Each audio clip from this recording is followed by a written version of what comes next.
Hello friends, welcome to my channel. स्वागत है आपका। और as usually I say one thing in the beginning of my lecture, please do subscribe to my channel if you want to learn English. If you are interested in learning English, please subscribe to my channel. और let's continue the same topic, articles. ठीक है, कल हमने ए और N और the, इनकी basic सी चीज़ें discuss करी थी। और मैंने ए और एन के बारे में आपको एक चीज़ बताई थी, एन हो चाहे ए हो, कि सिंगुलर काउंटेबल नाउन होगी तो आप, अगर वो इंडेफिनेट आपको पता नहीं है, तो फिर ए और एन का इस्तेमाल होना ही होना है, हम छोड़ नहीं सकते उसको। ठीक है ना। जैसे कल मैंने एक एग्ज़ाम्पल लिया था, ये आई, आज अलग ले लेते हैं, चलो आज आई सॉ डैश मूवी। ठीक है, ये आ गया तो मैंने मूवी देखी। अब ये जो मूवी है ना, सिंगुलर काउंटेबल नाउन है, ठीक है, लेकिन मैंने कौन सी मूवी देखी आपको पता नहीं है, इंडेफिनेट है, तो आप इसके साथ फिर ए लगाओ, आई सॉ अ मूवी। ठीक है, लेकिन अगर मान लो एग्जाम्पल ऐसे आ जाए, I am going to dash India, और एग्जामिनर कह रहा है भाई यहाँ पे आर्टिकल भरो है तो ये भी सिंगुलर ही नाउन, इंडिया तो एक ही है, लेकिन यहाँ पे कुछ नहीं आएगा। ऐसा पता क्यों हो रहा है? ऐसा इसलिए हो रहा है, एक तो इंडिया प्रॉपर नाउन है, और ये जो ए और एन है ना, ए और एन और वन, इनका इस्तेमाल तब होता है जब चीज़ें हो ज़्यादा और हम किसी एक चीज़ की बात कर रहे हो। बस ये समझना है आपको। वन ऑफ मैनी का केस होना चाहिए जब चीज़ें ज़्यादा है और उनमें से मैं किसी एक चीज़ की बात कर रहा हूँ और उसका आपको पता भी नहीं है मैं कौन सी चीज़ की बात कर रहा हूँ। वो जैसे मैंने मूवी देखी, मूवी तो बहुत सारी है ना, लाखों मूवी है, तो उनमें से मैंने किसी एक मूवी को देखा, कौन सी थी वो आपको पता नहीं। ठीक है, तो ये वन ऑफ मैनी का केस है, तो यहाँ पे ए आ गया। लेकिन इंडिया तो सबको पता है एक ही है, ऐसा नहीं है कि इंडिया बहुत सारे हैं और उनमें से मैं किसी एक इंडिया को विजिट करने चला गया, ऐसा नहीं है, मैं चला गया वहाँ पे, ऐसा नहीं है, बिल्कुल भी नहीं है। ये वन ऑफ मैनी का केस नहीं है, तो यहाँ पे कुछ नहीं आएगा। द इसलिए नहीं आएगा क्योंकि इंडिया प्रॉपर नाउन है, अपने आप में डेफिनेट है, इसके साथ द हम इस्तेमाल कर ही नहीं सकते। प्रॉपर नाउन के साथ हम कभी भी कोई आर्टिकल का इस्तेमाल नहीं करते हैं। क्लियर है ये बात? प्रॉपर नाउन के साथ नहीं करेंगे हम लोग। वन ऑफ मैनी का केस होना चाहिए। अगर प्रॉपर नाउन होती है तो हम जानते हैं उसको, सीधी सीधी बात है। लेकिन इसमें भी आपको एक चीज़ और समझनी है। जैसे एक एग्जांपल लिया, आई मेट मोहन यस्टरडे। ठीक है, तो मोहन का एम बड़ा करते हैं। ये जो मोहन है ना, मोहन तो नाम है किसी का, प्रॉपर नाउन हो गया। मैं मोहन को मिला कल, मैं आपको ये बात बता रहा हूँ। अब इसका मतलब पता है क्या? मोहन को आप भी जानते हो। अगर मैंने इस पर कोई आर्टिकल नहीं लगाया, प्रॉपर नाउन आ गया, ठीक है, वो मोहन एक ही है जिसको आप भी जानते, मैं भी जानते, और मैं कह रहा हूँ मैं मोहन को मिला कर, तो यहाँ पे कुछ नहीं है। क्लियर है? लेकिन अगर मान लो यही सेंटेंस ऐसे आ जाए, dash Mohan came to meet you, और ये बात मुझे आप बता रहे हो कि मोहन आया था आपको मिलने के लिए। अगर आप मोहन को नहीं जानते, सपोज करो मोहन को आप नहीं जानते हो, ठीक है, यहाँ तो दोनों जानते हैं, स्पीकर और लिसनर दोनों जानते हैं, और अगर आप मोहन को नहीं जानते हो मान लो, ठीक है, फिर ये वन ऑफ मैनी का केस हो जाएगा। बहुत सारे मोहन है और उनमें से कोई एक मोहन आपको मिलने के लिए आया था, ठीक है, आप ये कह रहे हो, फिर यहाँ पे आपको ए लगाना पड़ेगा। ठीक है, क्योंकि अब ये सेंटेंस आया है, dash Mohan came to meet you. अब इसकी जो सेंस है ना, वो ये है कि आप मुझे इस बात को बता रहे हो, ए मोहन केम टू, कोई मोहन नाम का बंदा आया था मिलने के लिए। ठीक है, अब आप मोहन को नहीं जानते हो। अब यहाँ पे जो ए का जो मतलब है ना, वो है अननोन। ये लो, कल मैंने ये बताया था कि ए, एन और वन का मतलब एक होता है। ए का मतलब अननोन की सेंस में भी इस्तेमाल हो जाता है। और जब अननोन की सेंस में इस्तेमाल होता है ना, तब इसके साथ आर्टिकल आता है, और वो तभी आ सकता है जब लिसनर स्पीकर को ना पता हो कौन था वो। ठीक है, अगर मान लो यही सेंटेंस ऐसे होता, Mohan came to meet you, इतना ही होता बस ये। अब इसमें फिर मोहन मुझे ही पता है और आपको ही पता है, दोनों को पता है, Mohan came to meet you. आप मुझे बता रहे हो कि मोहन आया था आपको मिलने के लिए, तो आप भी जानते मैं भी जानता हूँ। लेकिन अगर स्पीकर नहीं जानता, बताने वाला नहीं जानता है, तो फिर यहाँ पे ए आर्टिकल आ जाएगा, मोहन वन ऑफ मैनी का केस हो जाएगा। बहुत सारे मोहन है, कोई उनमें से एक मिलने के लिए आया था और आप लोग जानते नहीं, अननोन था वो। बात समझ में आ रही है? तो ऐसा नहीं है कि प्रॉपर नाउन के साथ ए एन द का इस्तेमाल नहीं हो सकता है, ठीक है ना। वो डिपेंड करेगा, अननोन की सेंस होगी तो फिर आपको आर्टिकल प्रॉपर नाउन के साथ भी लगाना पड़ सकता है। यही तो खूबसूरती है आर्टिकल्स की। अब बात करते हैं थोड़ा सा द के बारे में, कि एग्जामिनर जो है ना किस किस तरीके से डेफिनेट बना देता है नाउन को, और हमें कौन सी वो चीज़ें हैं जिनको पकड़ना है सेंटेंस में, और उन चीज़ों को पकड़ने के बाद हमें पता लगेगा कि ये नाउन डेफिनेट है, ठीक है, और उसके साथ हमें दा लगाना है। एक तो क्लोज लिख सकता है एग्जामिनर, क्लोज। अब क्लोज समझ लो क्या होता है, सब्जेक्ट प्लस उसका प्रेडिकेट, सब्जेक्ट और उसका प्रेडिकेट, ऐसे ये क्लोज कहलाता है। ठीक है, देसी सी भाषा में समझ लो।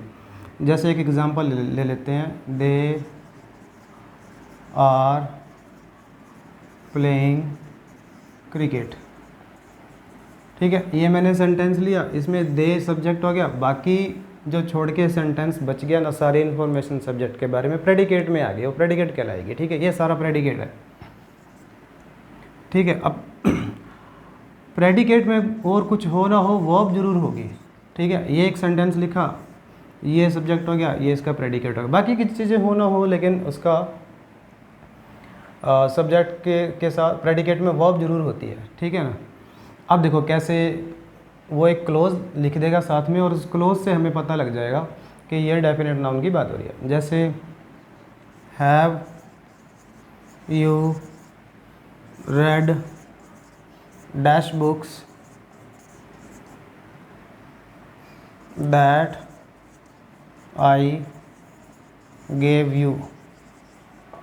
ठीक है, अब ये यहाँ पे मैं आपसे पूछ रहा हूँ कि आपने बुक्स वो पढ़ ली हैं, कौन सी बुक्स, दैट आई गिव। अब ये जो क्लोज आया है ना, ये सब्जेक्ट है और वो उसका प्रेडिकेट बच गया।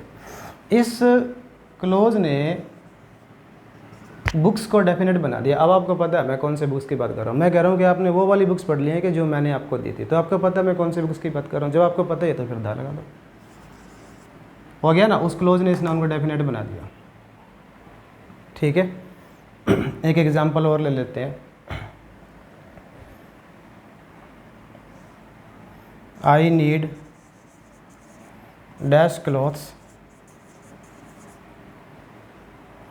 Which you have washed. ठीक है, अब वो कह रहा है कि मुझे उन कपड़ों की ज़रूरत है। कौन से कपड़ों की ज़रूरत है? ये जो क्लोज आया है ना, देखो ये जो क्लोज आया, इससे हमें पता लग गया ये सब्जेक्ट और ये इसका प्रेडिकेट। अब इससे हमें पता लग गया कौन से क्लोथ्स की बात हो रही है, विच यू हैव वॉश्ड, जो तुमने धो ली है। मैं तो उन कपड़ों की बात कर रहा हूँ जो तुमने धो ली है, मुझे उनकी ज़रूरत है। तो यहाँ पे क्या लगाओ, दा लगा दो, आसान है। तो एग्जामिनर जो है ना क्लोज लिखेगा, क्लोज लिख के वो नाउन को डेफिनेट बना देगा। आपको पता चल जाएगा कि स्पीकर जो है वो कौन से नाउन की बात कर रहा है, एग्जामिनर जो है वो कौन से नाउन की बात कर रहा है। लेकिन ये हमेशा नहीं चलेगा। अब आपको थोड़ी सी सेंस इंग्लिश की होनी चाहिए। अब क्लोज भी आएगा कई बार, जैसे मैंने एक सेंटेंस लिखा, आई सॉ या I read a book which was very interesting.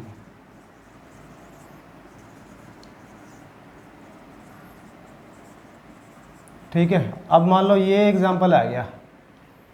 अब मैंने ये जो बुक आई है ना, बुक, इसके आगे तो मैंने क्या लगाया, ए आर्टिकल लगाया, हालांकि देखो क्लोज भी है, विच वॉज वेरी इंटरेस्टिंग। ठीक है, अब ये डेफिनेट इसलिए नहीं है, मैंने देखो एक बुक पढ़ी, अच्छा ये जो क्लोज है ना, ये इसका डिस्क्रिप्शन है पूरा की पूरा, एडजेक्टिव क्लोज है, डिस्क्रिप्शन है, बुक के बारे में बता रहा है कि बुक कैसी थी, इंटरेस्टिंग थी। लेकिन बुक कौन सी थी आपको पता है? देखो पहले जो 2 एग्जाम्पल दिए मैंने पूछा वो क्लोथ जो तुमने धो लिए, तो तुम्हें पता था मैं कौन से क्लोथ्स की बात कर रहा हूँ, ठीक है ना। और एक वो मैंने एग्जांपल दिया था कि जो बुक्स मैंने आपको दी थी वो पढ़ ली थी क्या, तो आपको पता था वहाँ पे मैं कौन सी बुक्स की बात कर रहा हूँ। लेकिन मैं यहाँ पे अब मैंने ये जो सेंटेंस लिखा, I read dash book which was very interesting, यहाँ पे ए आर्टिकल आया क्योंकि ये जो बेशक क्लोज आ गया हो, इस क्लोज ये, लेकिन क्लोज इसको डेफिनेट नहीं बना रहा है, ये सिर्फ इसका डिस्क्रिप्शन है। मैंने एक बुक पढ़ी और वो इंटरेस्टिंग थी, लेकिन बुक कौन सी थी आपको नहीं पता, अभी भी नहीं पता है, तो आपको देखना पड़ेगा कि बेशक क्लोज आया हो। एक एग्जांपल और ले लेता हूँ मैं,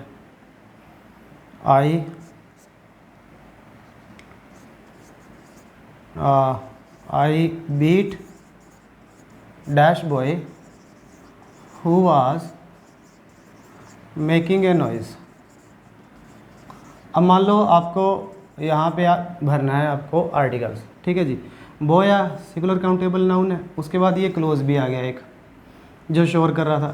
देखो मैंने एक लड़के को पीटा जो शोर कर रहा था, लेकिन वो लड़का कौन सा था आपको नहीं पता है, ठीक है ना, आपको नहीं पता, अभी भी नहीं पता, तो फिर ये वन ऑफ मैनी का केस हो गया, लड़के बहुत सारे हैं, उनमें से मैंने किसी एक लड़के को पीटा, तो यहाँ पे ए आ गया, ठीक है। अगर मान लो यही सेंटेंस ऐसे होता, this is dash boy home I teach, कि ये वो लड़का जिसको मैं पढ़ाता हूँ। अब आपको पता है मैं कौन से लड़के की बात कर रहा हूँ, ठीक है ना। अब ये जो क्लोज आया ना, इस क्लोज ने इस लड़के को डेफिनेट बना दिया कि ये वो लड़का जिसको मैं पढ़ाता हूँ, तो आपको पता है मैं कौन से लड़के की बात कर रहा हूँ, उस लड़के की बात कर रहा हूँ जिसको मैं पढ़ाता हूँ, ठीक है। तो यहाँ पे दा आ जाएगा। तो आपको ये देखना है बेशक क्लोज आया हो, लेकिन क्लोज आने के बाद भी नाउन डेफिनेट हो रही है क्या नहीं, आपको ये देखना है कि बेशक क्लोज आ गया हो, उसके बाद भी क्या आपको ये पता चल पा रहा है कि स्पीकर किस चीज़ की वास्तव में बात कर रहा है। अगर पता चल पा रहा है तो फिर वो नाउन डेफिनेट हो जाएगी, द लगा देना। अगर क्लोज आने के बाद भी आपको ये ना पता लगे कि स्पीकर वास्तव में कौन से नाउन की बात कर रहा है, तो फिर आप द नहीं लगा पाओगे। इंटरेस्टिंग, ठीक है। और कैसे होता है, और एग्जामिनर कैसे बना सकता है, देखो नाउन आएगा, नाउन के बाद आएगा प्रेपोजिशन, प्रेपोजिशन के बाद हमेशा उसका ऑब्जेक्ट आता ही आता है, प्रेपोजिशन कभी भी अकेली नहीं आती। तो ये जो फ्रेज आएगी ना, ये जो फ्रेज आएगी, ये फ्रेज भी नाउन को डेफिनेट बना देती है, ठीक है। तो यहाँ पर दा लगा देंगे हम। ऐसे समझो जैसे मैंने लिखा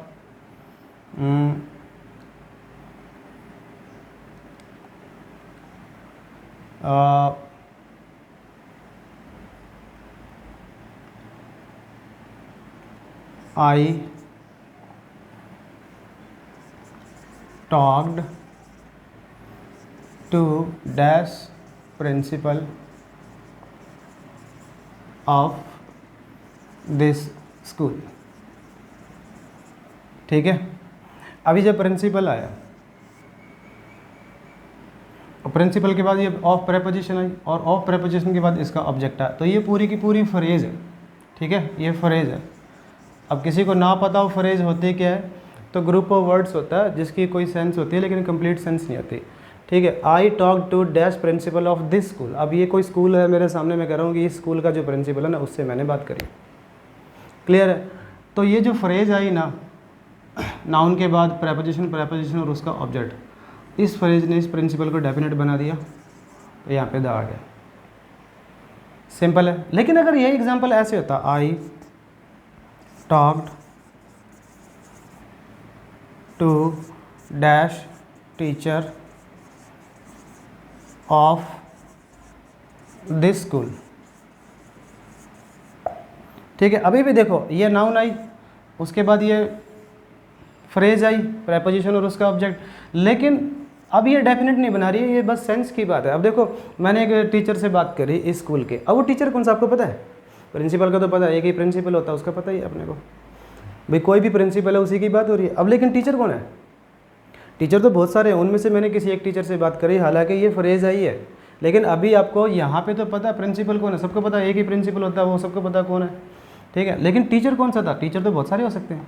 तो ये वन ऑफ मैनी का केस हो गया फिर से, ये लो, ठीक है। इंटरेस्टिंग है ना। तो ये सेंस की बात है। प्रेपोजिशन और उसका ऑब्जेक्ट हमेशा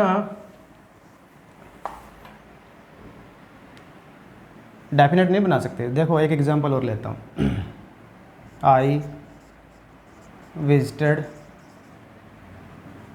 डैश कैपिटल ऑफ इंडिया,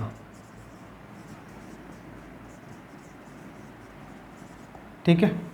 अब ये कैपिटल नाउन आया, उसके बाद प्रेपोजिशन और उसका ऑब्जेक्ट आया, और अपने को पता कैपिटल ऑफ इंडिया किसकी बात हो रही है? दिल्ली की बात हो रही है, ठीक है, तो द आ गया। लेकिन अगर यही सेंटेंस ऐसे होता, I visited dash city of India, अब देखो ये नाउन आई, उसके बाद प्रेपोजिशन और उसका ऑब्जेक्ट आया, ठीक है, ये फ्रेज आई, लेकिन ये फ्रेज अभी भी सिटी को डेफिनेट बना रही है। मैंने कहा एक मैंने इंडिया की एक कंट्री जो सिटी है वो विजिट करी, लेकिन सिटी कौन सी? बहुत सारी हैं, दिल्ली है, मुंबई है, महाराष्ट्र है, कहाँ गया? कौन सी आपको नहीं पता है। यहाँ पे पता मैं कहाँ गया, यहाँ दिल्ली गया, यहाँ नहीं पता कहाँ गया। ये वन ऑफ मैनी का केस हो गया। इंडिया में सिटी बहुत है और मैंने कोई एक सिटी को विजिट किया, ये आ गया। तो इसलिए मैंने पहले लेक्चर में क्लियर कर दिया था कि जो आर्टिकल्स हैं ना इतने आसान नहीं है जितने लगते हैं। सेंस की बात है, ठीक है, सीखने की बात है, सीखते चलो, और थोड़ा हम लोग इसको आगे बढ़ाते रहेंगे। और मेरे चैनल को प्लीज़ सब्सक्राइब ज़रूर करना, और दोस्तों को भी बताना, फ्रेंड्स को भी बताना इस चैनल के बारे में, और इंग्लिश की सारी चीज़ें हम डिस्कस करेंगे। आज के लिए इतना ही, बहुत बहुत धन्यवाद।